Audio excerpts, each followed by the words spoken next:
Con lo recaudado, sus hijos asistieron a la universidad, pero Carlos pasó los primeros años viviendo muy humildemente en Anillaco.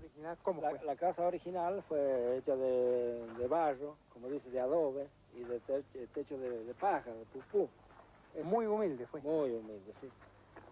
Claro, eso todo se ha desaparecido. ¿Y sus novias? Alguna aventurita por allá, pero eso no son dignas de sacarla a relucir. Hay que guardarla.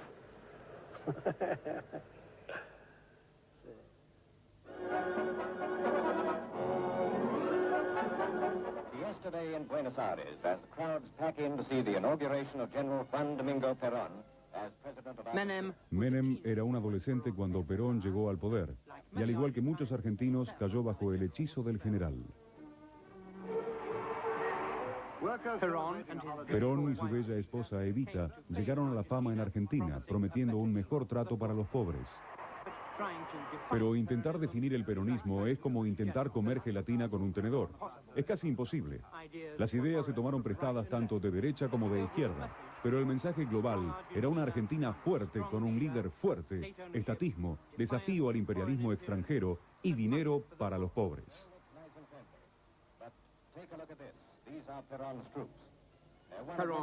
El mismo Perón había quedado deslumbrado por Benito Mussolini cuando se desempeñó como agregado militar en Roma durante la guerra. Y desde entonces, un buen peronista siempre tuvo debilidad por un pulcro uniforme. En las elecciones de 1951, Perón volvió a ganar y así llegó su segunda presidencia.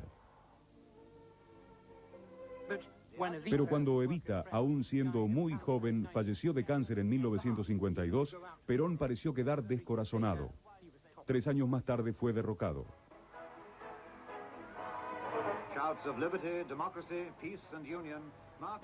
La Marina lo había destituido. Los vítores fueron generalizados. Un coletazo antiperonista invadió el país.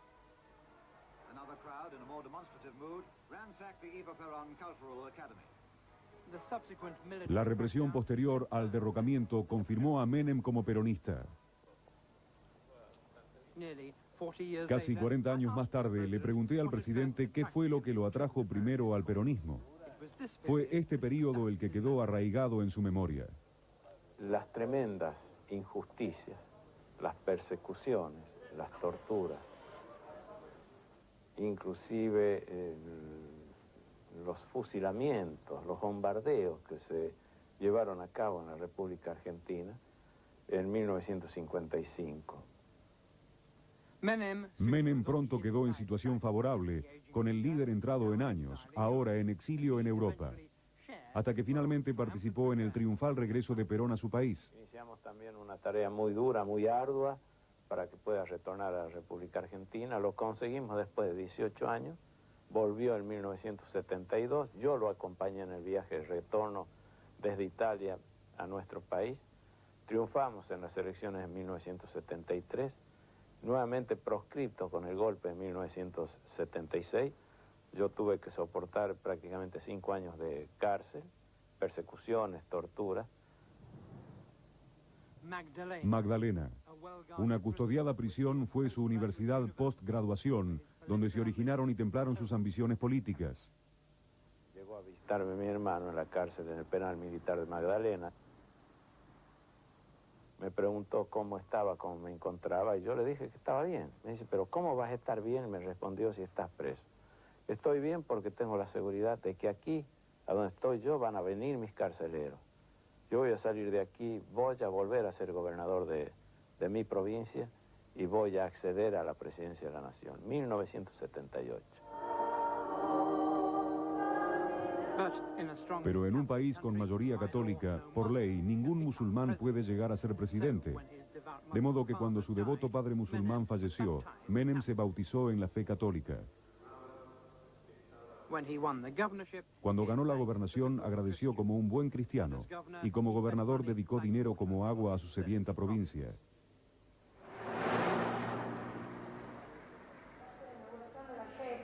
En la vieja escuela de Menem, los más jóvenes se reúnen en asamblea como alguna vez él lo hiciera.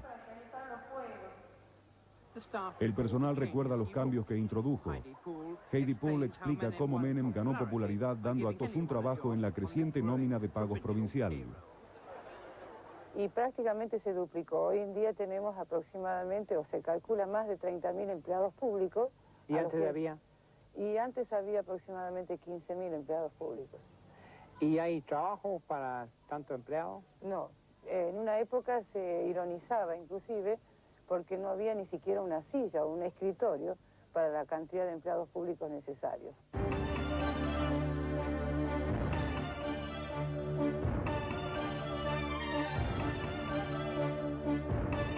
En 1998, Menem fue el candidato peronista a la presidencia. Estas eran las segundas elecciones que este pueblo había visto desde que los militares fueron desalojados en 1982 tras la Guerra de las Malvinas.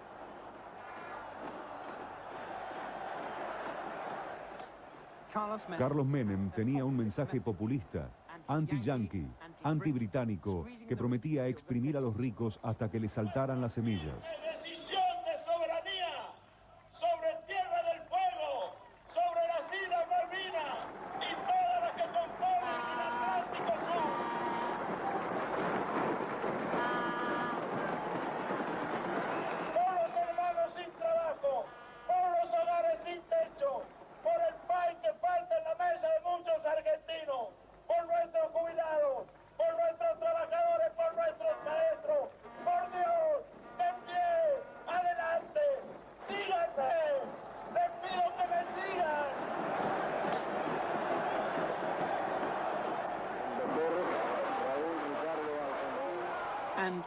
Y le fue muy útil.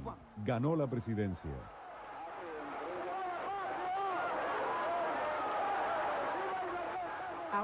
El saliente presidente Raúl Alfonsín había captado la imaginación del mundo desafiando a los militares, pero económicamente había sido un desastre. Fue aquí, el 8 de julio de 1989, donde Carlos Menem, el político provinciano, se convirtió en el presidente Menem y en un hombre muy distinto. Fue aquí donde dio su nuevo giro y aquellos que esperaban ver al peronista tradicional se encontraron con algunas sorpresas.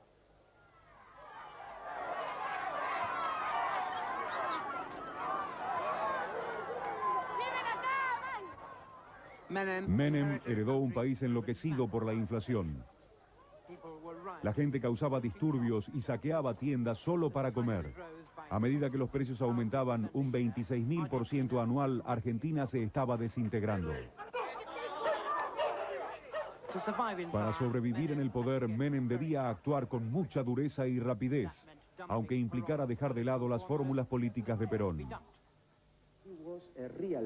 He was not a socialist, not a capitalist. Actually, he looked at what was going on in the world, what was going on in the country, and he tried to discover the best way to do good for the people. And in this sense, Menem is Peronist. Now, if you look at the instruments, at the economic policies, of course, what President Menem is doing is completely different from what Perón did in 46.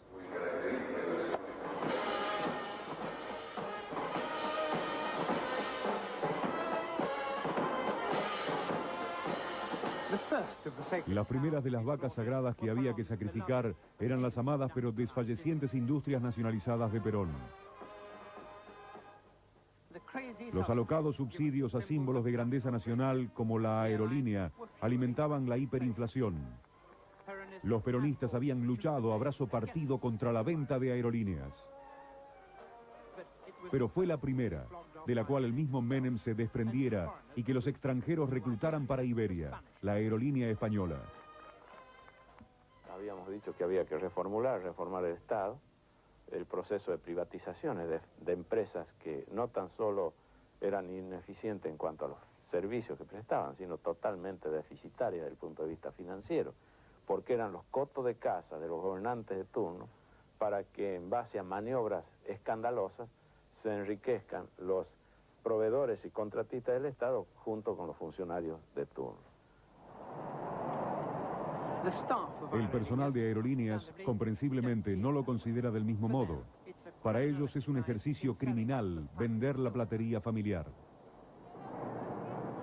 Fue un fraude. Es un fraude porque Aerolíneas Argentinas era patrimonio de todos los argentinos y fruto del esfuerzo de muchas generaciones de argentinos. Y en realidad el Estado dispuso de la venta de Aerolíneas Argentinas como si fuera propiedad del presidente de la Nación o del ministro de Obras y Servicios Públicos. Otros se muestran igualmente escépticos. Horacio Verbitsky es un preeminente autor de temas políticos y un conocido crítico del gobierno de Menem y de su política de privatizaciones. No más de media docena de grandes grupos económicos se está quedando con todo lo que antes era monopolio estatal. Cuando termine este proceso de privatizaciones, en vez de tener el monopolio estatal, tendremos el monopolio privado. Estamos asistiendo al nacimiento de una nueva oligarquía en Argentina. Los ferrocarriles son otros de los preciados candidatos a las privatizaciones. Triunfalmente compradas a los británicos en 1948, en la actualidad son un vasto drenaje de fondos públicos, con exceso de personal y monstruosamente ineficientes.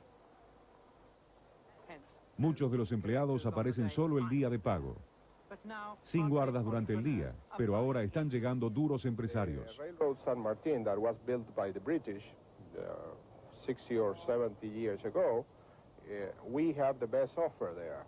And today, this railroad has 14,000 people, and we 14,000, and we are going to operate with only 1,400 people.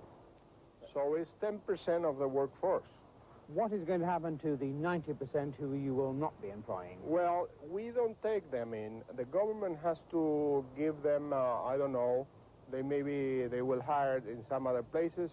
They might get a early retirement or whatever.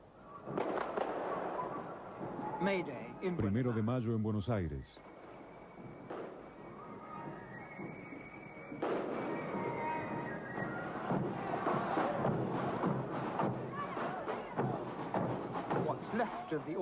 Lo que quedó de la clase trabajadora organizada se reunió para protestar contra este galopante tacherismo sudamericano.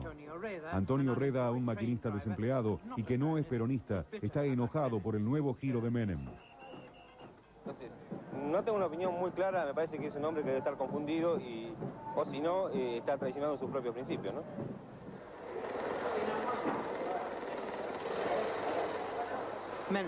Menem logró un objetivo muy popular, detuvo la hiperinflación. Del 26.000% anual bajó a alrededor del 30%. Los extranjeros que visitaban Argentina apenas podían creer el horror de la vida bajo semejante inflación. En 1985 vine a Buenos Aires con 800 libras y recibí 1.000 australes.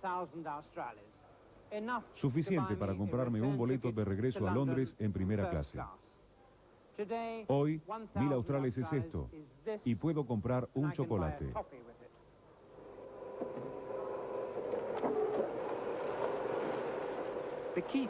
La clave era poner fin a la reimpresión monetaria a este ritmo. Ahora, por ley, a menos que haya oro o moneda fuerte para respaldarlo, no se puede imprimir ni un nuevo peso.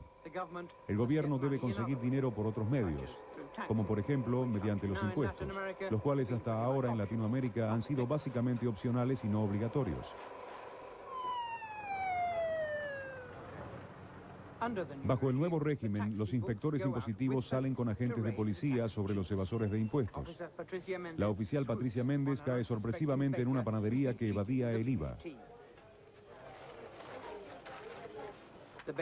El panadero protesta, pero se le muestra la orden. La oficial Méndez es el ángel vengador. Lo primero que hacemos, cerramos. Se tiene que cerrar la puerta. A pesar de estas falsas notas que instan a los clientes a exigir el ticket, lo clausuraron.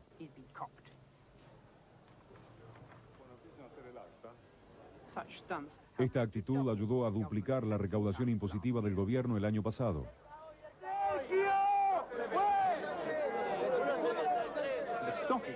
La bolsa se lanzó a las reformas de Menem como una bandada de ruidosos patos al agua. El índice de acciones subió 5 veces. Algunos dicen que esta es una burbuja financiera que estallará cuando ya no quede más dinero fácil para hacer con estas privatizaciones. those were mostly speculative investments in the stock exchange and the real market. But there is not a strong movement of productive investment, increasing productivity, increasing technology, and increasing the competitive position of Argentina. So in fact, some people got richer, but the country is not stronger. Yo lo único que sé que a partir de este crecimiento de los negocios en la bolsa, tenemos más inversiones, y hablar de más inversiones significa mayor actividad en el campo de la industria y el comercio, y hablar de mayor actividad en estos campos significa mayor ocupación. Ustedes han tenido la oportunidad de andar en algunos lugares con el presidente de la Nación y han visto el apoyo de la gente, el consenso del pueblo.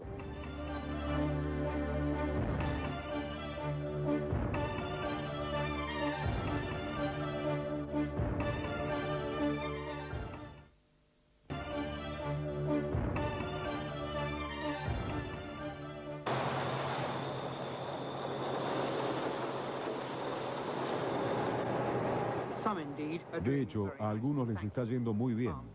Las estancias como esta, en las fértiles pampas, siempre fueron una gran fuerza económica en Argentina.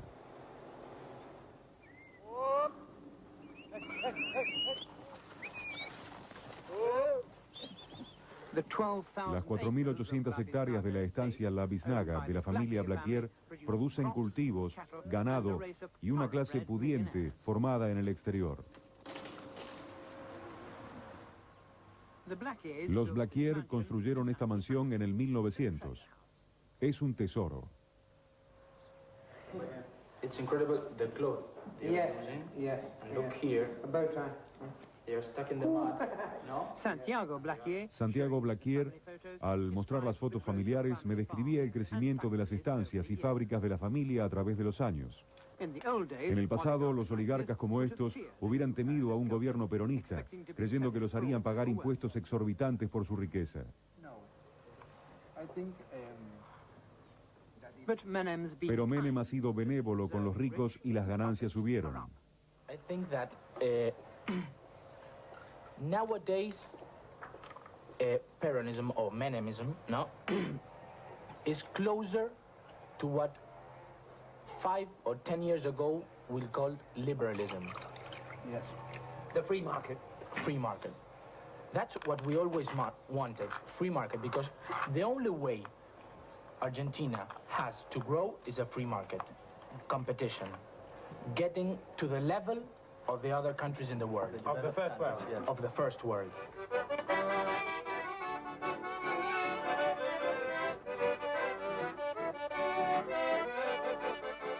Pero si uno va a la distante provincia tropical de Misiones, aún está en el tercer mundo, como en este lugar.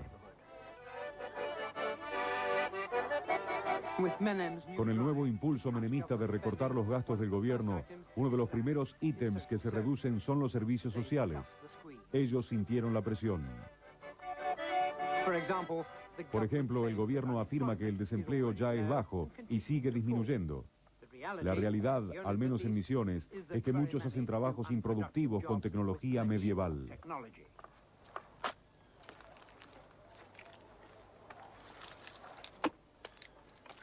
Ganan muy poco, apenas lo justo para alimentar una familia. Esas personas necesitan ayuda.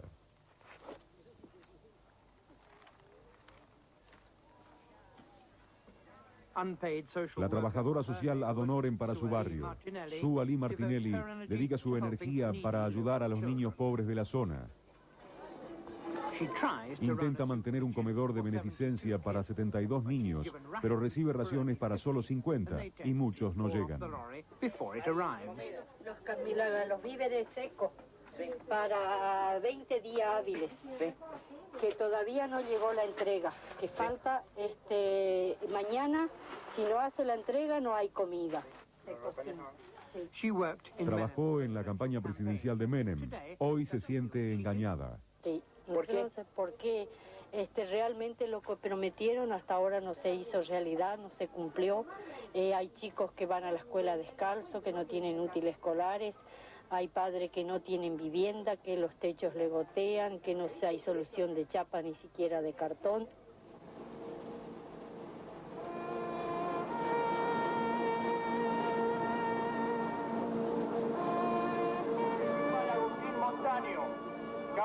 principal José Peralta, cabo principal Andrés Luis Brasich, cabo primero Héctor Hugo Vargas, cabo Guillermo García, cabo Héctor Bordón, cabo 10 años después de Malvinas, la Fuerza Aérea recuerda a sus caídos. Una junta militar incompetente soñó derrotar a los británicos basándose en el mito de la superioridad argentina y desconociendo la realidad internacional. Menem, el realista, enterró el mito en vez de recuperar las Malvinas con sangre y fuego, dándole un nuevo giro político al tema. I remember I was his first foreign minister, and he told me, look, we have to improve our relation with Europe and with the United States and with the industrialized world. For this, we cannot be in a conflict with the United Kingdom. We're talking Argentine-U.S. relations, no question. Across the world. En todo el mundo, Menem ha trabajado duro para reinsertar a la Argentina en el círculo internacional. Quebrando el antiimperialismo peronista tradicional, se lo vio besando la mano de la señora de Bush. Para subrayar las nuevas aspiraciones de la Argentina de ser un muchacho crecido, envió buques de guerra al Golfo Pérsico. También es el favorito de la banca internacional, prometiendo pagar la inmensa deuda externa argentina. Se levantan voces de halago a lo que estamos haciendo en la República Argentina, en los países que hasta hace poco nos consideraban poco serios, poco creíbles. Todo el mundo desconfiaba de Argentina. En cambio ahora, gracias a Dios y gracias a este gobierno, que ha cambiado la historia del país, se ha empezado a creer nuevamente en Argentina.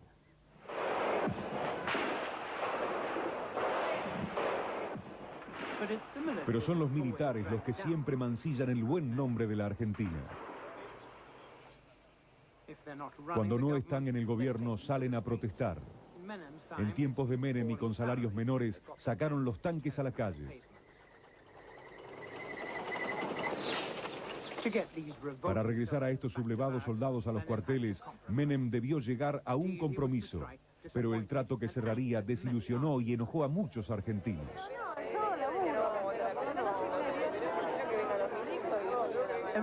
Todos los jueves a la tarde, hace 15 años ya, las víctimas de los militares son recordadas por sus seres queridos. Durante la Guerra Sucia, los militares secuestraron bebés, se abusaron de chicos y arrojaron adultos desde helicópteros. Otros desaparecieron. Esa noche allanaron la casa y mataron al marido y de ella nunca más supe absolutamente nada. Mi hijo... En total, 3 miembros de su familia fueron asesinados por los militares. El presidente Alfonsín valientemente puso a algunos oficiales tras las rejas por tales crímenes. Pero Menem, una vez instalado en el palacio, hizo otro de sus nuevos giros. Los torturadores y asesinos fueron dejados en libertad. El indulto es la cosa más aberrante que se puede pedir. Eso es lo que no queremos, indulto. Yo por mí jamás estoy de acuerdo con el indulto. Si ellos tienen que pagar lo que han hecho. El indulto forma parte de una falta de reconocimiento a los principios jurídicos, por un lado, de una falta de respeto por la densidad del sufrimiento que la Argentina ha padecido por los episodios de las décadas pasadas, y también en previsión de que eventualmente deba recurrir a las Fuerzas Armadas como última ratio frente a cualquier eventual alzamiento popular contra la política de ajuste. Quería darle... Vehementemente negó haberlo hecho.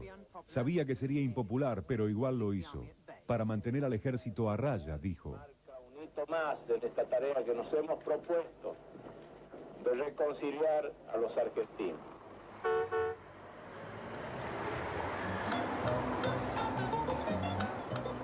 Pero, ¿y la imagen de la presidencia misma?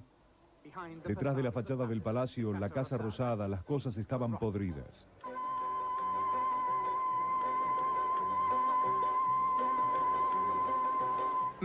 Menem, afecto a los liftings, se ocupó de esta remodelación.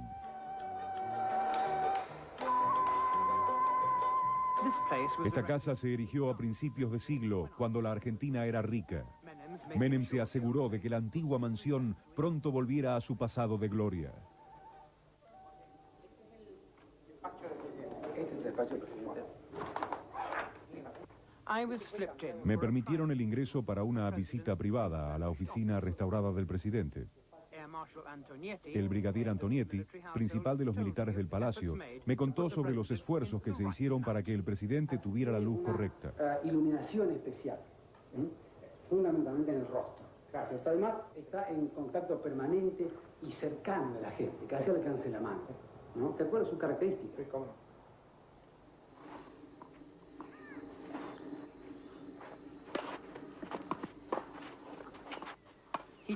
Tiene un excesivo cuidado por su apariencia personal y por estar en buen estado físico.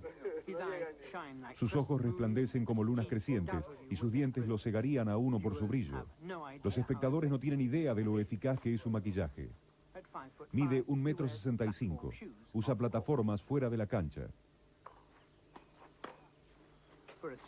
Para ser un hombre de 61 años, su cabello luce sospechosamente abundante y renegrido. Pero existe un verdadero estado físico tras el arreglo.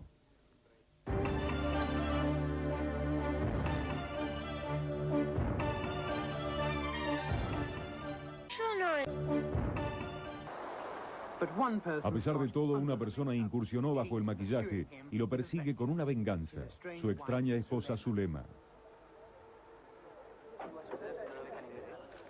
En una muy organizada oportunidad para los fotógrafos, junto a su hija intentaron reingresar a la residencia presidencial, habiendo previamente sido dejadas en la calle. El mismo presidente les había cerrado la puerta. Su hija intentaba convencer a la guardia en la puerta de la residencia, mientras Zulema habla ante los micrófonos. Aún es la obstinada dama musulmana que Carlos Menem conoció en un viaje a Damasco hace años. Para ella es un trauma personal, uno inmensamente jugoso. Un abuso de poder, querido. Acá no se puede manosear la familia por un abuso de poder. ¿Por qué vincula esto con la corrupción, señora? Quiere ganar 100 pesos menos y devolver. Todo este desatino personal es recogido y aprovechado en su totalidad por una activa prensa.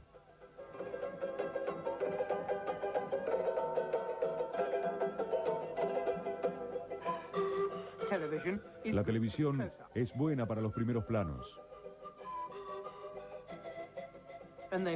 y siguen cada buen manejo de los pies.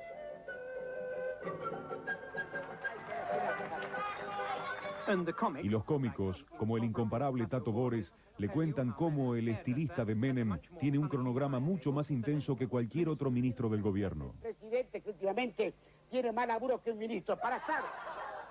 El presidente Menem es muy buen material porque es una oportunidad fantástica. Es un hombre multifacético, es un hombre coqueto, él le gusta vestir muy bien, le gusta estar siempre con muy buena presencia, por lo tanto su aspecto, su mejoramiento facial, su mejoramiento capilar, es decir, eso en la fase externa. Y en la fase interna es que es una persona que da muchos temas para la polémica y en un momento de libertad como este se pueden aprovechar mucho. Pero la prensa tiene una tarea mucho más importante que simplemente burlarse de Menem. Los periódicos, con uno o dos de los obispos católicos, forman la única verdadera oposición al presidente. Un póster en la pared lo dice todo. Este periódico no se publica los lunes, y los lunes Menem es un hombre feliz. El presidente Menem en su primer discurso dijo que la Argentina era territorio arrasado por la corrupción y declaró la guerra contra la corrupción. Esto fue un recurso político para acorralar al partido de la oposición, la Unión Cívica Radical, pero esto se convirtió rápidamente en un boomerang, porque pasados los primeros meses, en los cuales un gobierno puede decir que la corrupción está atrás, que el mal son los otros, empiezan a aparecer los casos propios de su gobierno. En los 3 años transcurridos desde que asumiera el poder, 2 docenas de ministros del gobierno de Menem se vieron obligados a dejar el puesto tras haber sido acusados de corrupción. Tal es el caso de Miguel Ángel Vico, secretario personal del presidente, acusado de vender a escuelas leche inadecuada para consumo. Jorge Triaca, responsable de la privatización de la industria del acero, acusado de fraude.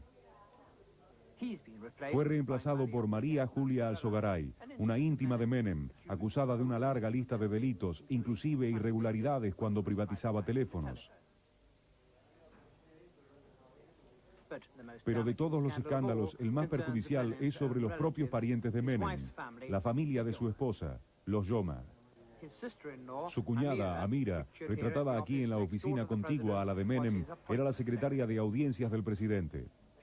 Junto a su ex esposo, Ibrahim al-Ibrahim, un ciudadano sirio, están siendo investigados por lavado internacional de narcodólares.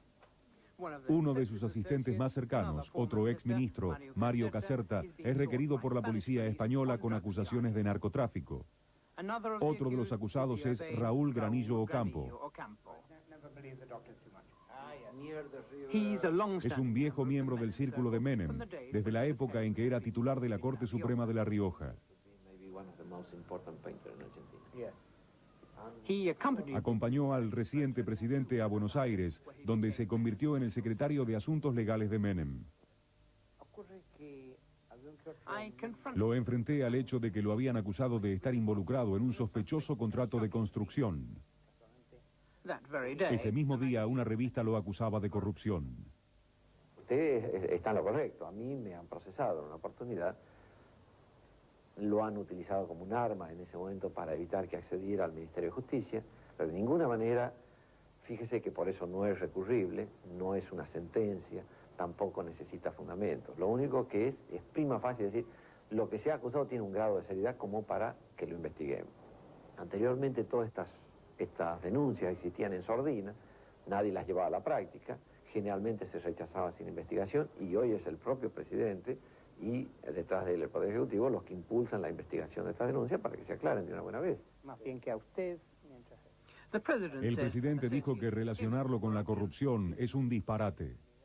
Argentina estaba arrasada por la corrupción y de ahí mi frase de que había que hacer cirugía mayor sin anestesia, meter el bisturí hasta el hueso, hasta el tuétano, para sacar toda la podredumbre que había en la República Argentina. Bueno, lo estamos haciendo. Y como le pasa a cualquier cirujano, cuando ha crecido mucho la infección y mete el bisturí, salta la materia y hasta lo toca el cirujano. Es lo que nos está pasando a nosotros.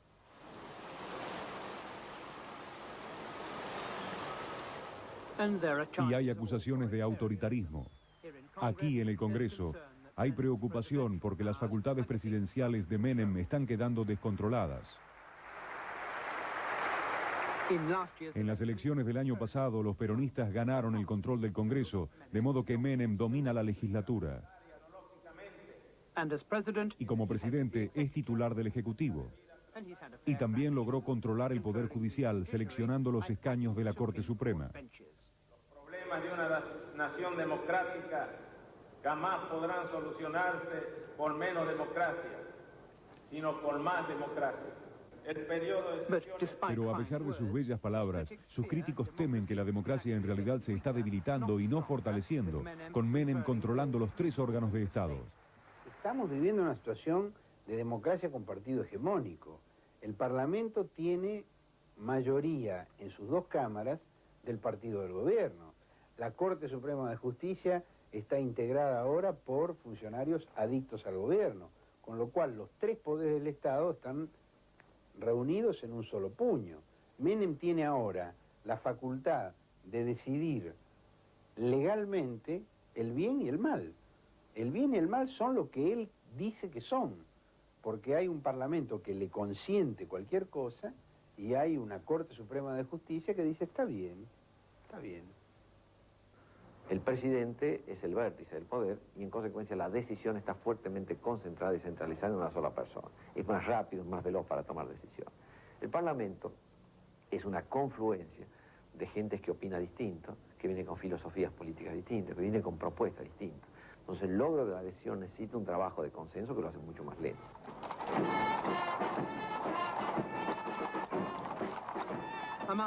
En medio de la pompa del oficio, Menem está dejando en claro que una vez, como dicen, no es suficiente.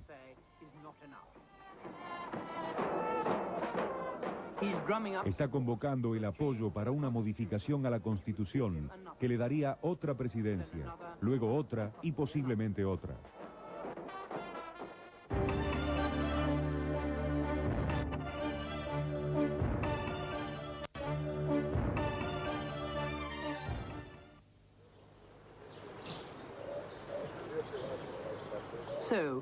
De modo que, ¿está muerto y enterrado el peronismo?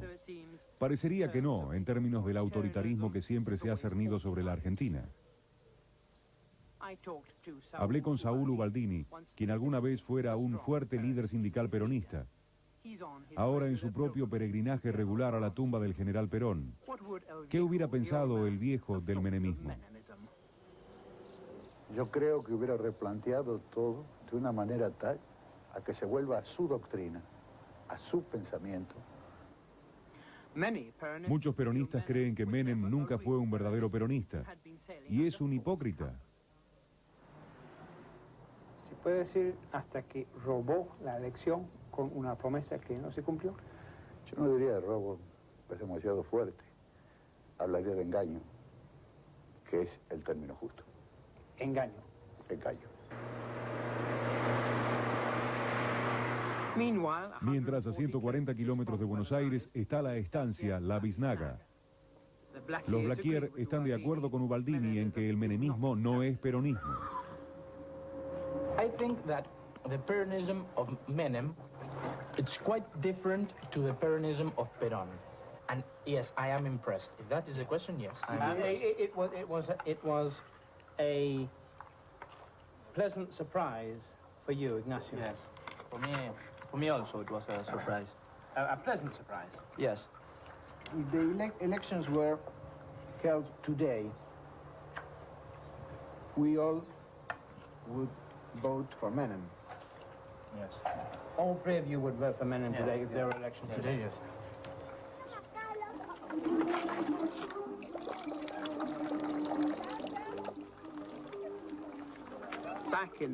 De vuelta en el antiguo pueblo de Itatí, donde también reconocen un nuevo giro cuando lo ven, la opinión es que Menem de algún modo alcanzará su sueño de ganar un nuevo mandato. Yo pienso que sí. ¿Y va a ganar?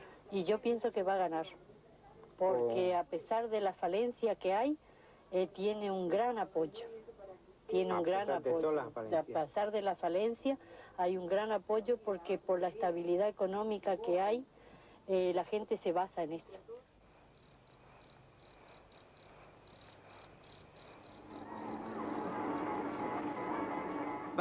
Pero en su provincia natal, La Rioja, hay indicios de cómo todo podría andar mal si la gente se opone al programa de austeridad del gobierno. El año pasado, la ciudad se vio convulsionada por los disturbios cuando el gobierno provincial recortó los gastos y se retrasó meses en el pago de los sueldos.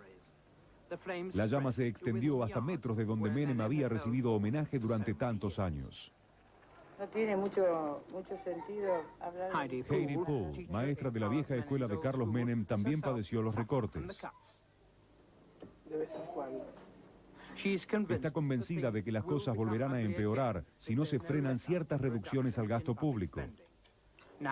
Ahora el nuevo gobernador está hablando de la cesantía de 15.000 trabajadores. Sería desastroso porque son 15.000 personas y sus respectivas familias que se quedarían sin poder alimentarse, ni vestirse, ni tener vivienda.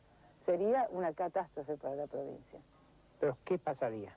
Pasaría de que obviamente los trabajadores eso no lo soportarían y si ya comenzaron las movilizaciones a partir del plan de ajuste, una medida de ese tipo levantaría a los trabajadores de la provincia.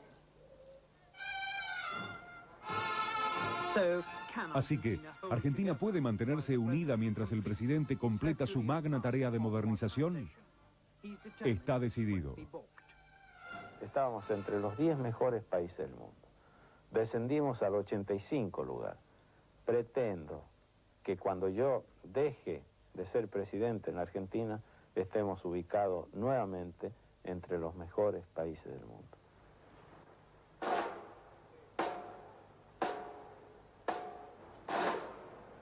El en la persona de un granadero. El presidente sin duda obró milagros, pero a medida que surge la contaminación de la corrupción, también hay mucha magia negra, mezclada con el milagroso Carlos Menem.